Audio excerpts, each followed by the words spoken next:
اور پھر فٹ اور انچ کے حساب سے بھی لوگ آتے ہیں بیچ میں, اور پھر یہ ساری جو ہے کہانی شروع ہوتی ہے. تو اس کے بعد وہاں پہ مختلف مافیاز ہیں جو بیٹھی ہوئی ہیں. آپ نے دیکھا ہوگا کہ ایک بڑی مشہور بات ہے کہ لاہور کا ریلوے اسٹیشن کو بیچ گیا تھا. ابھی یہ جو ہمارے وزیر ہیں جو ہمارے, جنہوں نے وہ دریا داوی کے کنارے کا ایریا بیچا ہوا جہاں پہ سیلاب آیا ہے, آپ نے دیکھا کتنے دریا کے کنڈے جو تھے جن کو کچے, اس کو کیا کہا جاتا, بیلے کہا جاتا, وہ بھی بکے ہوئے ہیں. تو اس طرح کی چیزیں بکی ہوئی تھی. اب دلچسپ بات یہ ہے کہ اس پہ روزی روٹی لگی ہوئی ہے. ایک بندہ خریدتا ہے, 4 فراڈ کرتے ہیں, وہ عدالتوں میں آتے ہیں, وکیلوں کی روزی روٹی لگی ہوتی ہے, ججوں کی لگی ہوتی ہے. میں ایک بڑی ذمہ داری سے, میں ایک کیونکہ میں پیشے سے ہوں. ہاں, تو ایک دلچسپ بات یہ کہ ایک دفعہ ہمارے میلاد کا پروگرام تھا, ہمارے جج صاحب گئے ہوئے تھے وہ اپنا رشوت کا پلاٹ دیکھنے. تو پلاٹ ہائی کورٹ کے جج پلاٹ دیکھ کے واپس آئے, تو وہ آ کے بیٹھے اس کی صدارت کر رہے تھے میلاد کے پروگرام کی. تو وہاں پہ وہ جوم کے تو وہ اس کو کہہ رہے تھے نعت خواہ کو کہ یہ فقرہ دوبارہ پڑھو. اب مجھے ایگزیکٹلی پتا تھا کہ راجا یہ پلاٹ دیکھنے گئے ہوئے تھے رشوت کا. جب اس طرح کی روزی روٹی آپ کی سب کی ہو, تو پھر وہاں اگر کوئی بندہ تیسرا آئے گا, وہ ان سب کو, پٹواری مافیا ایسی ہے کہ پاکستان میں پٹواری جو سب سے غریب پٹواری ہے نا, پٹواری ہے سچو. اگر یہ دن کو 2-4 لاکھ روپے کمائے تو آپ سوچ لیں کہ انہوں نے کمایا کچھ نہیں ہے. ان کی روزی روٹی لگی ہوئی ہے, اور کھرپتی ہیں, اور یہ سارا نظام چلتا تھا. پٹواری کا چلتا تھا, اس کے بعد ایس ایچ او کا چلتا تھا, مافیا چلتی تھی, بڑے بڑے لوگ وہاں بیٹھے ہوئے تھے. آپ نے دیکھا ہوگا کہ کس طرح کے مافیاز, آپ اس کے سامنے کی مثال آپ کے سامنے مطلب ریاض موجود ہے نا, کہ کس طرح آیا. پھر اسلام آباد کے اندر ابھی جس کیس میں انہوں نے اس کو فیض حمید کو گرفتار کیا ہے, اس کا بھائی کیا کر رہا تھا. میں مثال دے رہا ہوں کہ اس طرح کی مافیاز بیٹھی ہوئی تھی اور وہ ساری چل رہی تھی. جب ان کی روزی روٹی بند ہوگی تو پھر وہ یقیناً چیخیں گے, چلائیں گے. چونکہ عدالتیں ہیں, وکلا ہیں, ان سب کی روزی روٹی تھی اس سے. میں سمجھتا ہوں کہ کوئی ایسا نظام ہونا چاہیے کہ ٹھیک ہے, کبھی بھی 100% تو پاکستان میں کچھ ٹھیک ہو ہی نہیں سکتا ہے, لیکن پھر بھی اگر کسی جگہ پہ جن لوگوں کی خون پسینے, اسپیشلی اوورسیز لوگ جو تھے جن کے وہاں پہ تھے, لوگ قبضہ کر کے بیٹھ جاتے تھے. دلچسپ بات میں بتاؤں آپ کو کہ میں پنڈی کیا تک جانتا تھا کہ بہت سارے لوگ, میں نام لے سکتا ہوں ان کا, کہ ان کی ٹیمیں پھر رہی ہوتی تھی. اور چکوال کے اندر بھی میں نے خود آنکھوں سے دیکھا ہوا, ٹیمیں پھر رہی ہوتی تھی کہ وہ دیکھتی خالی جگہ کسی کی ہے, خالی گھر کسی کا ہے, تو وہ اس پر قبضہ کیسے کرنا ہے. وہ ایک ناظرین کے لیے دلچسپی کی بات ہوگی کہ وہ ایک خالی جگہ ہے, تو وہ جا کے پہلے درخواست دیتے تھے, دے کے تو وہاں پہ پانی کا نلکا لگوا لیتے تھے. پانی کا نلکا لگوانے کے بعد وہ کیا کرتے تھے, بجلی کا وہاں چونکہ ساری کاغذی کارروائی ہوتی تھی, پھر وہاں جا کے وہ لگوا دیتے تھے, اس کا کیا کہتے ہیں, بجلی کا میٹر لگوا لیتے تھے. اس چونکہ سارے ملے ہوتے تھے. اب جب عدالت میں کیس جائے گا, ان کا نلکا بھی لگا ہوا ہے, موٹر بھی عملی طور پہ ہے نہیں ہے, وہ تو کسی جا کے عدالت میں دیکھنا ہے, تو وہ اس طرح کر کے قبضہ کرتے تھے. ایک اور میں ناظرین کے لیے یہ بتاتا چلوں کہ آپ وہاں پہ گئے, آپ نے 4 کروڑ 10 کروڑ کا ایک پلاٹ لیا, خالی لیا, آپ نے پلاٹ لیا, آپ کنسٹرکشن کرنے لگے. کچھ ٹیمیں ایسے بیٹھی ہوئی ہیں جنہوں نے بوریوں میں ہڈیاں ڈال کے, قبرستانوں سے نکال کے وہاں رکھی ہوئی ہیں. آپ وہ جگہ کھدائی کر کے آپ نے چلے گئے, صبح آئے, انہوں نے رولا ڈال دیا, انہوں نے کہا جی ہمارے تو آبا و اجداد کا قبرستان تھا یہاں پہ, اور یہ ہڈیاں نکلی ہے وہاں سے. وہ سارے پاس پہنچ گیا, عدالت پہنچ گئے, اور اس کے بعد آپ کو بلیک میل کرنا شروع کر لیا. آپ نے جو 10 کروڑ لگایا, 10 کروڑ تو میں, آپ تو پاکستان میں کسی حیثیت کوئی نہیں اس کی, لیکن بہرحال آپ نے جو 10 کروڑ روپے لگایا ہے, تو پھر وہ معذرین پہنچ جاتے تھے وہاں, جی ہماری قبریں فلاں فلاں, تو پھر آپ اندازہ کر لیں کہ وہ 10 کروڑ والا بیچارہ اس کا کیا حال ہوتا تھا. اور اسی طرح کام چلتا تھا سارا. تو وہاں ایک بہت منظم مافیا سے, اور بعض اتنی منظم ہے کہ عقل دنگ رہ جاتی ہے کہ یہ کون کس طرح کام کرتی ہے اور کیسے کام کرتی ہے. اور اس میں ابھی یہ جو پکڑے گئے, یہ لبیک والے, ان کے بارے میں مشہور تھا کہ یہ مختلف مساجد پہ, مختلف قبرستانوں پہ, مختلف جگہوں پہ ان کی ٹیمیں بنی ہوئی تھی جو قبضہ گروپ رہی تھی. آپ کو یاد ہوگا ان کے ایک امینی صاحب ہیں جو اس کے مشہور ان کے ہیں, وہ پشاور کے سائڈ کے, تو وہ سنا تھا کہ انہوں نے 34 کروڑ 34 کروڑ کا انہوں نے ڈی ایس اے کے ساتھ انہوں نے مل کے کیا ہوا. تو سارے ملتے ہیں, یاد رکھیں. یہ اگر آپ کبھی کراچی جانا نصیب ہو آپ کو, تو آپ کراچی سے لے کے نوری آباد دیکھیں, دونوں سڑکوں دو سائڈ پہ کیا ہوا, کیسے ہوا. تو یہ پورے پاکستان کی کہانی ایسے ہی ہے. یہ ضلع میں دیکھ لیں, سٹی جو بنا ہے, وہ ہاؤسنگ سوسائٹی بنی ہے, وہ کیسے ہوئی تھی, وہ راٹھیاں والی فیکٹری کو آگ کیسے لگی تھی. یہ ساری چیزیں اگر آپ جب دیکھیں گے تو یہ ساری لینڈ مافیا بیٹھی ہوئی ہے. نہیں, لیکن یہ سوال مختصر جواب دیجیے گا, چیف جسٹس صاحبہ کو اس سے کیا پرابلم ہوئی, ان کو کیا, ان کے اپنے کوئی ایسے اس میں مفادات ہیں جس کی وجہ سے بالکل ہوگا, ان کا اپنے مفادات ہوں گے. میں نے کہا کہ وکلا جو ہے وہ ان کی روزی روٹی لگی ہوئی ہے, ججز کی روزی لگی ہوئی ہے. تو جب اتنا بڑا کام ان کے پاس سے تھا, تو وہ نکل کے وہ چلا جائے گا, ایک الگ طرح کی عدالت بن جائے گی, وہاں چلا جائے گا, تو پھر وہ چیخیں گے, چلائیں گے, کیونکہ یہاں ان کی روزی روٹی. قتل تو کبھی کبھار ہوتا ہے, چوری ڈاکہ تو کبھی کبھار ہوتا ہے, منشیات تو کبھی کبھار ہوتا ہے, اس میں تو نہیں ایک بندہ ہوتا ہے. یہاں چونکہ میں نے کہا کہ یہاں چونکہ بہت بڑی انویسٹمنٹ ہوتی تھی اور کنالوں کے حساب سے, پھر اس کی کیا کہتے ہیں مرلوں کے حساب سے, تو پھر وہ سب کی روزی روٹی سالوں تک لگی رہتی تھی. ایک بندہ آیا اسے کیس کیا تو وہ زمین سے 100 گنا اس کے پیسے لگ جاتے تھے, کھاتے کون تھے, وہی کھاتے تھے سارے, اور سب کی روزی روٹی لگی ہوئی تھی. اچھا ایسا ہی ہے سارا. سر یہ بتائیے, آپ دیکھ رہے ہیں کہ عرب ممالک اس وقت جب پوری دنیا کے حالات پہلے ٹھیک نہیں جا رہے, تو یہ آپس میں کوئی جنگ میں تیزی آ جائے گی, کوئی حالات ان کے آپس کے مزید خراب ہو جائیں گے؟ آپ دیکھیں جس طرح کی ایران کو انگیج کیا جا رہا ہے, ایران کے بارے میں بیانات آ رہے ہیں, اور اس کے بعد تو وہاں پہ چونکہ پہلے بھی جو جنگ بندی ہوئی تھی یا جس طرح کے وہ ہوئے تھے, تو بہت سارے لوگوں کو خدشات تھے کہ یہ کیا ہے. امین نے اس پروگرام میں کہا تھا کہ لگتا یہ ہے کہ یہ سارے ٹیسٹ ہوئے ہیں, ٹرائل ہوئے ہیں کہ کیا کیسے ہو سکتا ہے, اب عملی طور پہ جو ہے وہ باقی کام بعد میں ہوں گے. ایک بات. دوسری بات یہ ہے کہ عرب جو ہے, عرب چونکہ 70s کے بعد تو یہ تو مکمل طور پہ امریکہ کی گرفت پہ جا چکے ہیں, یہ کٹ پتلی بڑھ چکی ہیں, اسی اشارے پہ ناچتے ہیں, انہی سے اسلحہ لیا جاتا ہے, انہی کے سارا کھیل کھیلا جاتا ہے, انہی کے منشا کے سب کے ساتھ کیا جاتا ہے. اور ان کو اب یہ لگتا تو ایسی ہے کہ الجھتے جائیں گے, یہ الجھاؤ پہلے بھی ان کے درمیان قطر کا سعودی عرب کے درمیان آیا, یمن کا آیا, اس کے بعد مصر میں کیا ہوا, شام میں کیا ہوا. ایک حدیث بڑی مشہور حدیث ہے کہ جب شام کے اندر جب اس طرح کے آئیں گے تو پھر سارے رگڑے جائیں گے. تو جب شام کے اندر ہو رہا تھا, پھر آپ کو پتا ہے کہ مخصوص طبقہ بڑی خوشی میں رہا تھا جب اسد وہاں سے بھاگ کے گیا تھا. تو یہ کہا گیا, حدیث مبارکہ میں کہا گیا ہے کہ شام کی تباہی جو ہے وہ ان سب کی تباہی کا موجب بنے گا, اور لگتا یہ ہے کہ اب تیزی سے اسی طرف جا رہے ہیں. میں نے کہا نا کہ وہ دبئی والے گئے تھے, وہاں سے چلے واپس چلے کے سنا ہے کہ وہ جو پیسے سے انہوں نے دیے تھے وہ قرض واپس مانگ رہے ہیں. میڈیا خبریں ہی ہیں. بہرحال یہ ہے کہ حالات ٹھیک نہیں ہیں, اور پراکسس سب کی پراکسس تھی. دبئی ان کی عرب ایمریٹس ہیں, ان کی اپنی پراکسس تھی, وہ سوڈان میں ہوں, وہ یمن میں ہوں, وہ کسی اور جگہ پہ ہوں. سعودی عرب کی اپنی پراکسس تھی. یہ چونکہ پہلے باہر لڑائی لڑتے رہے مختلف گروپوں سے. مجھے بتائیں پاکستان کی کراچی کی تباہی میں ہاتھ کس کا ہے؟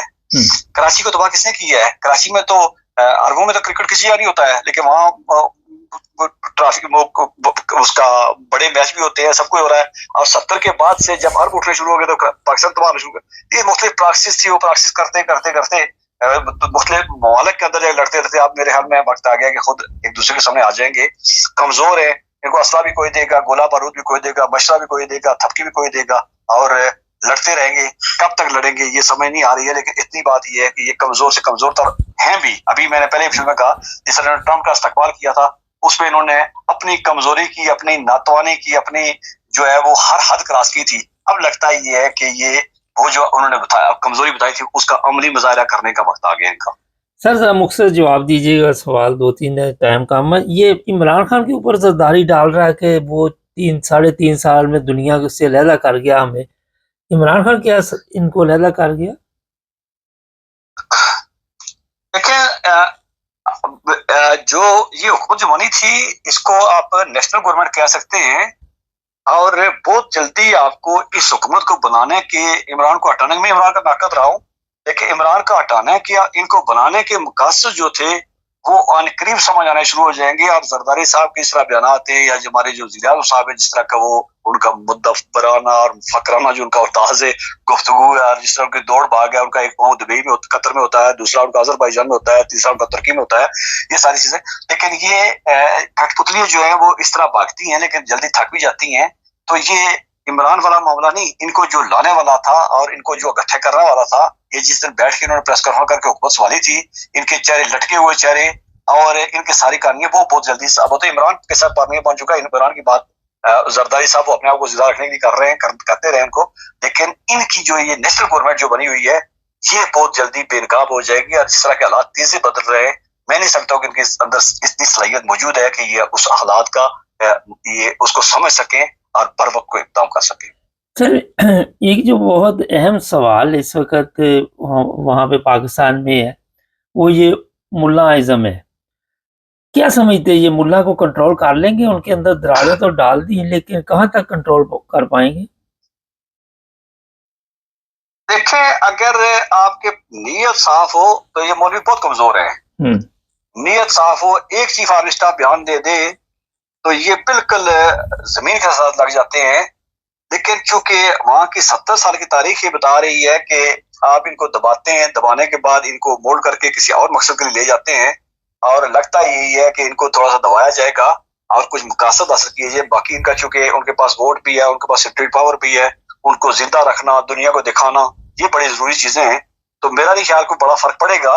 ہاں جب یہ ان کو چیلنج کریں گے، اس کو اسٹیبلشمنٹ کو چیلنج کریں گے، یا جنہوں نے ان کو بنایا ہوا ہے، جن کو پیچھے کھڑے ہیں، تب تک ان کو جوتے پڑیں گے. لیکن جب یہ پرانی جگہ پہ واپس آ جائیں گے پھر کو گلے لگا لیا جائے گا. لگتا نہیں ہے ایسا کہ یہ کوئی سنسیئر جو ہے یہ کہ سیریس کو پرابلم ان کے لیے کوئی ایکشن لیا جائے گا، نہیں لگ رہا ہے ایسا. سر تحریک لبیک کے جو حالات ہیں وہ آپ کو پتہ ہے، لیکن بے گناہ لوگ جو ہیں وہ جیلوں میں پڑے ہوئے ہیں، جن کے اوپر جھوٹے کیس توہین مذہب کے ڈالے ہوئے ہیں. ان کے والدین میڈیا پہ آتے ہیں، خواتین ہیں، بوڑھی عورتیں ہیں، وہ بیچاری بڑی تکلیف کا اظہار کرتے ہیں. کیا دیکھتے ہیں جب پتہ بھی ہے کہ یہ جھوٹے کیس ہے تو کیوں نہیں یہ عدالتیں جو ہے مانتے تو کم از کم لے سکتی ہیں نا؟ دیکھیں ابھی ایک پروگرام کیا وہ علی مرزا جو انجینئر اس پر انہوں نے ایک پروگرام بتایا انہوں نے کہ ایک پاسٹر ہیں وہاں پہ اڈیالہ جیل میں، ان کو جج نے سزا دی اور شام کو جا کے جج نے ان کو کہا کہ میں نے تمہارے خلاف کیس نہیں بنتا تھا اور میں سر عوامی پریشر پہ یا مولویوں کے پریشر پہ دے رہا ہوں. یہ ایک ایسا بیان ہے کہ جو آپ کے پورے سسٹم کو بے نقاب کرنے والی بات ہے. اور ججز کمزور ہیں، ججز اسی طرح کے وہ گلے میں پٹے ڈال کے مذہبی تنظیموں کے وہ ناچتے آتے ہیں. آپ کو نہیں معلوم ہوگا جج بنانے کا کوئی کرائٹیریا نہیں ہے. چند بڑے جج بیٹھتے ہیں ہائی کورٹ میں بیٹھے تو وہ چند لوگوں کی لسٹ آتی ہے وہاں سے وہ بنا کے تو اس کے بعد وہ بٹھا دیتے ہیں ان کو. کوئی انٹرویو نہیں، کوئی طریقہ کار نہیں، کوئی ٹریننگ نہیں ہے، کوئی ان کا نہیں ہے. اور جس طرح ابھی دیکھا کہ ایک جج کو 30 سال وہ رہا ہے اس عدالت میں بھی رہا، اٹارنی رہا ہے، تو راتوں رات اس کی ڈگری جاری نکال کے لے آئے، جبکہ سارے پہلے بیٹھے ہوئے سب کو پتا بھی ہوتا ہے. اور اس طرح کی ان چیزیں ہیں. اور دوسری بات آپ نے پہلے سوال آپ نے کیا تھا ابھی لاہور میں کل جو بلاسفمی جن کی آپ بات کر رہے ہیں، جن پہ وکٹم جو ہیں وہ لاہور میں پریس کانفرنس کریں گے، پریس کانفرنس نہیں کرنے دی گئی. کس نے نہیں کرنے دی ہے؟ اسٹیٹ نے نہیں کرنے دی ہے نا، سیاسی اداروں نے نہیں کرنے دی ہے. اس کا مطلب اگر مولویوں کے خلاف کو ہوتا تو پھر وہ تو یہ تو لوگ تو وکٹم ہے، ساری دنیا کو معلوم ہے. آپ کو اگر 5400 کلو میٹر دور بیٹھ کے آپ کو پتا ہے کہ لوگ بے گناہ وہ لوگ چیخ چلا رہے ہیں. اس میں ایک اندھا بھی ہے، وہ علی مرزا نے کہا ہے کہ جی ایک اندھا بھی ہے جس میں کہا جاتا ہے. اور میری دلچسپ بات تو یہ ہم سے بھی کس طرح کے رابطے کرنے کی کوشش کی گئی تھی. کہیں اٹلی سے کوئی ایک بیوی تھی، رابطہ کرنے کی کوشش کی گئی تھی اور وہ بہت ساری باتیں تھی چونکہ میں پاکستان میں بھی تھا. تو یہ ساری چیزیں اس طرح کا ایک مافیا جب وہ سپریم ہائی کورٹ میں جسٹس سردار اعجاز ساکی کورٹ میں وہ نمبر جب گئے ہیں تو وہ نمبر ایک جب وہ آیا تو مجھے پتا چلا اس نمبر پہ تو مجھے کال آتی رہی ہے اور مجھے میسج آتے رہے اور وہ نمبر راہل رحیم کا نکلا تھا. جی اچھا ٹائم ختم ہو رہا ہے، بڑا لمبا ہو گیا. آخر میں بتائیے یہ مبارک ثانی کیس آپ کیا دیکھتے ہیں اس کا اینڈ؟ چند ایک منٹ میں. مبارک ثانی کیس میں اینڈ تو پہلی بات ہے کہ اس پورے نظام کے اوپر ایسی کالک مری گئی ہے کہ شاید جس کو صاف کرنے کے لیے صدیاں لگیں. اور دوسری بات ہے اتنی بڑی سیریس سزا، جب بڑی سزا ہو تو وہ چونکہ وہ اگر عدالتیں کام کر رہی ہوں تو ہائی کورٹ میں ایسی سزا جو ہے وہ نہیں ٹھہرا کرتی ہیں، وہ بہت جلدی ختم ہو جاتی ہیں. آپ کو ایک مثال اگر یاد ہوگی تو وہ جو سی پی او تھے جو جس بے نظیر قتل کیس میں سی پی او کے آر پی او مجھے نام ان کا بول رہا ہے جنہوں نے وہ جائے وقوع ہوئی تھی، ان کو بڑی عدالت سیریس سزا دی تھی اور وہ سزا جو ہے وہ کہیں اس کی خبر ہی کوئی نہیں ملی ہے. تو جج بعض کا بہت بڑی سزا جو ہے وہ بیسک وہ اس فیصلے کو کمزور کر دیا کرتی ہے. بہت شکریہ سر آپ کا.